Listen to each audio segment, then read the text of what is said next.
and today I would like to share about the final verdict in terms of the camera experience for the Xperia 1 Mark IV, and I think this also will be the last video that I will make for the Xperia 1 Mark IV.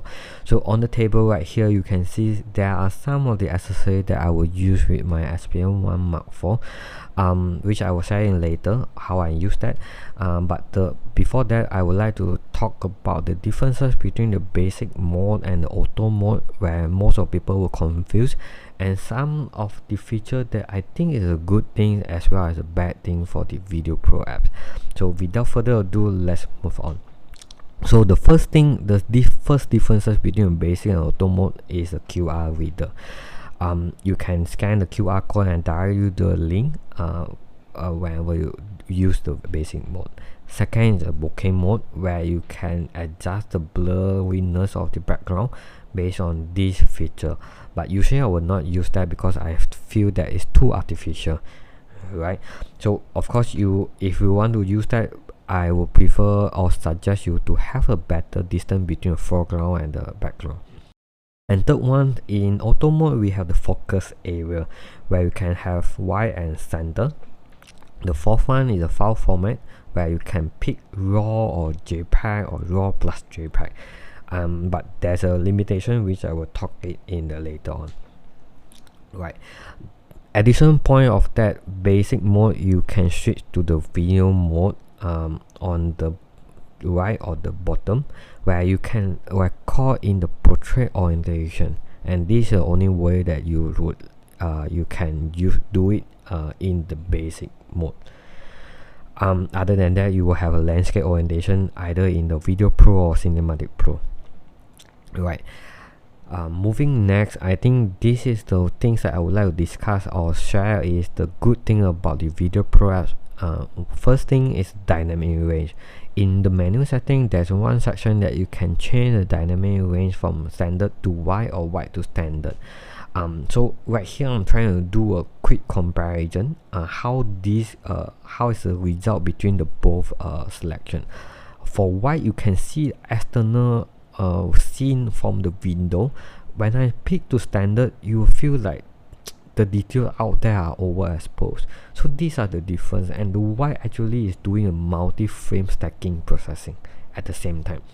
But the only downside is you are not able to enable the EIS stabilization, and all this is recorded in the SDR file format, which is an MP4 format that usually people use without doing any post-processing like HLG format. So these are things that I would like to highlight here. Next one is about the maximum limit of the ISO value or the gain value. In Video Pro apps, you can change either ISO value or gain value, but at the same time you also can preset the maximum limit of this value. If you know about the video shooting mode, most likely we will use the triangle ruling, where when your FPS is 30 FPS and your shutter speed will be a double up of it, which is 1/60 as an example. So without adjust the shutter speed value, the things that you will adjust is ISO value, your white balance, and your exposure. So even in the indoor environment right here, you can see my ISO without setting any limit, it can boost up to 2000. Okay, whenever the ISO value is higher, the noise level also will increase. So one thing that we want to maintain in the video recording is maintain the noise level at the optimal level, as well as the brightness of the video. So the only thing that we can adjust in Video Pro is either a adjustment or exposure as well as the ISO. So my personal preference, I will preset my limit at 1006 for the SDR ISO limit, while for the HDR ISO limit I will preset up to 800. Right, this is my value, but you can try to play around and see what's your preferred value that you would like to preset. Right, the next thing I would like to talk is about the custom white balance.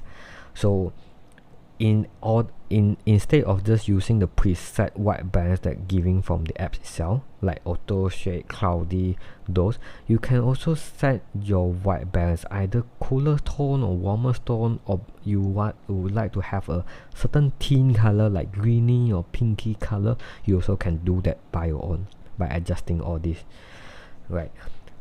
Next one I think is the good things about the Video Pro apps or Xperia phone is able to support the external microphone. Not only in the Video Pro apps, but in Photo Pro apps you also can support the external microphone, which will show you an indicator at the bottom. Right. So right now we will move to the bad thing, or the things that I think Sony can improve. First thing is the limitation of the SD card. Although Xperia are able to support microSD expansion, but it also do have additional limitations by the system itself.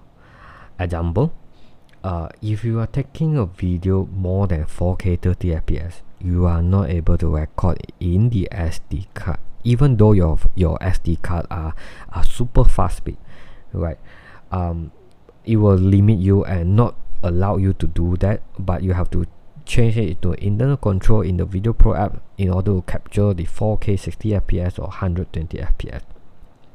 Even though like just now the wide dynamic range, you're also able to record in 4K 30 fps, but that's it. But you will lose the EIS stabilisation.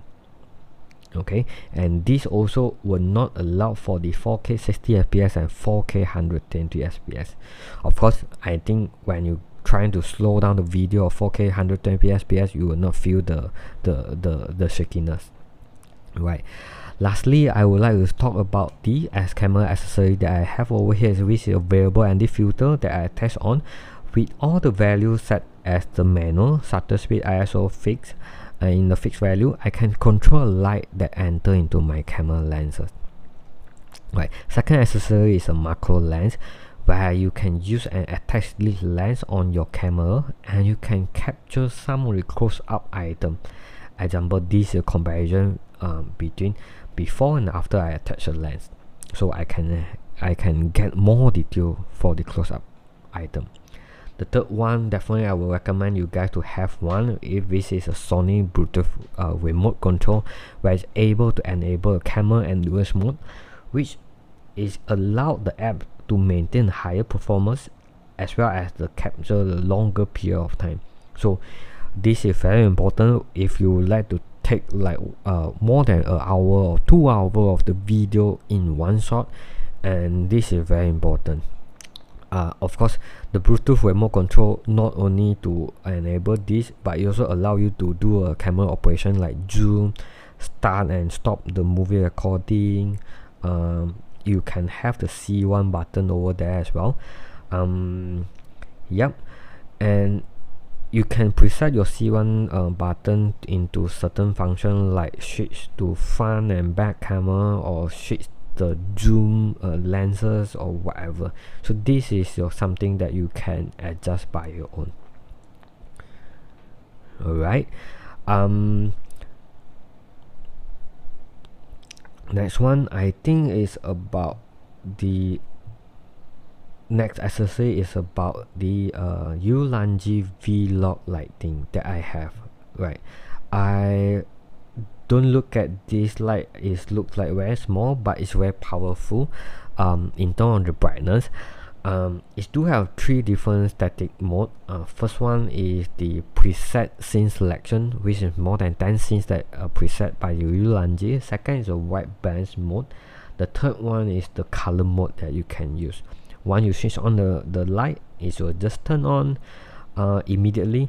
And right here is the scene selection mode on the HSI fast, so it will change the color from one and another one, which you can use it as an ambient lighting as a supporting light.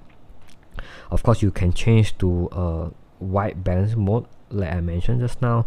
You can preset from 2500 Kelvin to 9000 Kelvin temperature, and of course you can adjust the brightness intensity, and right here 100% is super bright.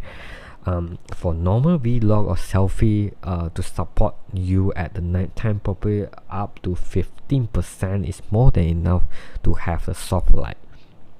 Of course, the white balance or the Kelvin indicator here might not be accurate as some of the professional lighting, but you still can adjust based on your preference. The third one is about the color mode.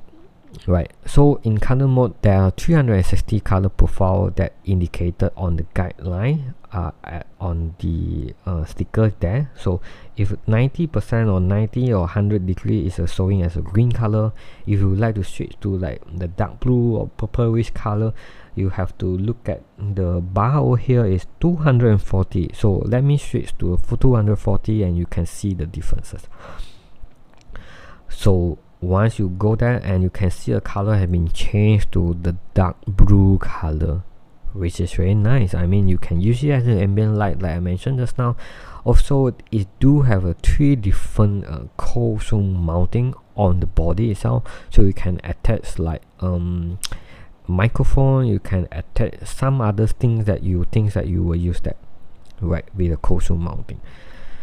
Of course, next one I will touch on is a microphone that which I already shared in the previous, which is a shotgun microphone that I use over here. Right, so this is a video that I would like to share and the things that I would like to share today, and I hope you like it. If you do have any question, please drop your question at the comment section below and I will respond you as soon as possible. Thanks for watching my video. If you like it, please like my video and subscribe my channel for the following update video. Thank you. Bye.